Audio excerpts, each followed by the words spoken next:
நோயாளிகளின் அவசர காலத்தில் பயன்படுத்தப்படாத தொழில்நுட்பத்தின் பயன் என்னவென்று டிஎஸ்கே இயக்கத்தின் தலைவர் டத்தோனா சிவகுமார் கேள்வி எழுப்பினார்.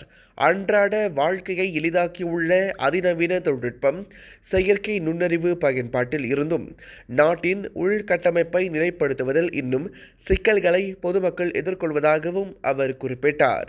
சமீபத்தில் ஒரு சாலை விபத்தில் படுகாயமடைந்த ஒருவர் சம்பவ இடத்திற்கு விரைவில் வரவேண்டிய ஆம்புலன்ஸிற்காக காத்திருக்கும் வீடியோ சமூக ஊடகங்களில் வைரலானது. பாதிக்கப்பட்டவர் தெருவில் படுத்திருக்கும் போது அவர்கள் 3 மணி நேரம் காத்திருக்க வேண்டும் என்றும் கூறும்போது கவலையாக இருக்கிறது.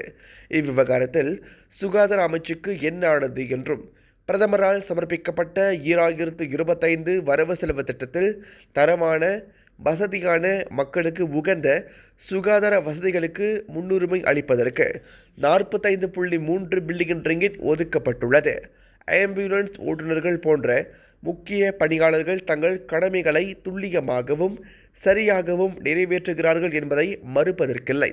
சரியான வசதிகள் இல்லாததாலும் இந்த விபத்து போன்ற அவசர கால பிரச்சனைகளை தீர்க்க உதவும் ஆம்புலன்ஸ்கள் இல்லாததாலும் இப்போது பிரச்சனை தொடங்குகிறது. இந்த விஷயம் சுகாதார அமைச்சரின் கவனத்திற்கு கொண்டு வரப்பட வேண்டும். இதனால் அவசர கால தொலைபேசி அழைப்புகள் மனித தேவைகளுக்கு ஏற்ப புதுப்பிக்க முடியும் என்று டாக்டர் சிவகுமார் கூறினார்.